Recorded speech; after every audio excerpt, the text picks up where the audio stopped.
ఏడాదిన్నర కిందట అదానీ గ్రూప్ పై సంచలన ఆరోపణలు చేసిన హిడెన్బర్గ్ తాజాగా మరో బాంబు పేల్చింది.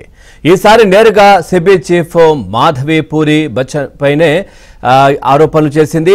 అదానీ గ్రూప్ సంస్థల షేర్ల విలువలను కృత్రిమంగా పెంచేందుకు వినియోగించిన బెర్ముడా, మారిషస్ ఫండ్లలో మాధవి, ఆమె భర్త ధవల్ బచ్కు రహస్య వాటాలు ఉన్నాయని ఆరోపించింది.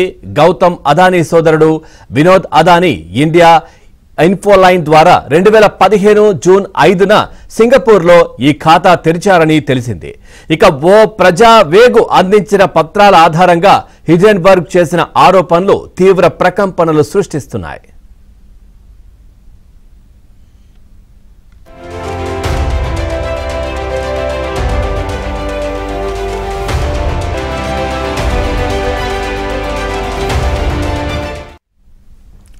మాధవి దంపతులు 2015లో అదానీ విదేశీ కంపెనీల్లో పెట్టుబడులు పెట్టగా ఆ తర్వాత అంటే 2017లో మాధవి బచ్ సెబీలో శాశ్వత డైరెక్టర్ పదవి చేపట్టారు.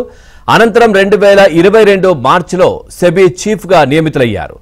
అదానీ గ్రూప్ అక్రమ నిధుల మళ్లింపు వ్యవహారంలో ఎలాంటి అవకతవకలు జరగలేదని సెబీ ఇప్పటికే సుప్రీంకోర్టుకు తెలిపింది. ఈ నేపథ్యంలో సెబీ చీఫ్ పైనే హిడెన్బర్గ్ ఆరోపణలు ఎక్కుపెట్టడం సంచలనం సృష్టిస్తోంది. కాగా హిడెన్బర్గ్ తాజా ఆరోపణలపై సెబీ బుచ్ స్పందించలేదు. ఈ వ్యవహారంపై మరోసారి రాజకీయంగా రగడ జరిగే అవకాశాలు కనిపిస్తున్నాయి.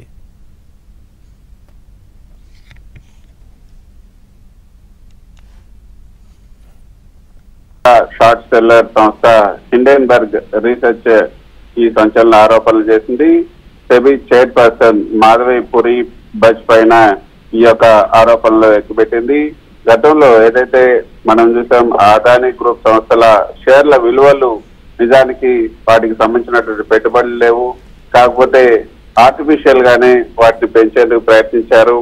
అయితే మారిషస్ ఫండ్లు ఏవైతే ఉన్నాయో ఈ యొక్క షేర్ల విలువలు పెంచేందుకు మారిషస్ ఫండ్లు ఉపయోగించుకున్నారు. అయితే ఆ మారిషస్ ఫండ్లలోనే ఈ యొక్క సెబీ చైర్మన్ మాధవి పూరి అదేవిధంగా ఆమె భర్తకు వాటాలు ఉన్నాయన్నది హిడెన్బర్గ్ తాజాగా చేసినటువంటి ఆరోపణలోని సారాంశం. వీటి విలువ సుమారు 83 కోట్లకు పైగా ఉంటుంది అన్నది కూడా ఇందులో పేర్కొన్నారు. వాటాల నికర విలువ $10 బిలియన్ల విలువగా కూడా ఉంటుందన్నది హిడెన్బర్గ్ ఇచ్చినటువంటి నివేదికలో పేర్కొన్నారు.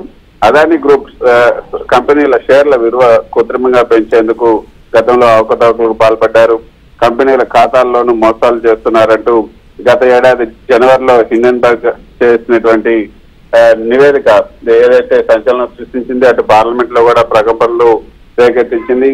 ఆ తర్వాత సుప్రీంకోర్టు కూడా జోక్యం చేసుకుని ఈ వ్యవహారంలో సెబీ ఏదైతే మానిటరింగ్ సంస్థ అయినటువంటి సెబీ దీనికి సంబంధించినటువంటి నివేదిక ఇవ్వాలని కూడా కోరింది. ఆ సెబీ ఇచ్చినటువంటి నివేదిక ఆధారంగానే ఇందులో ఎటువంటి అవకతవకలు లేవని కూడా సుప్రీంకోర్టు నిర్ధారించింది. ఇప్పుడు ఆ సెబీ చైర్మన్ పైన ఈ ఆరోపణలు రావడం అన్నది కొంత సంచలనమైంది. దీనిపైన అదానీ గ్రూప్ గానీ సెబీ గానీ ఇంకా ఏమాత్రం స్పందించలేదు. మరి ఏ విధంగా స్పందిస్తుందో చూడాల్సి ఉంటుంది. Pavan. Right, thank you Krishna, thanks for the updates.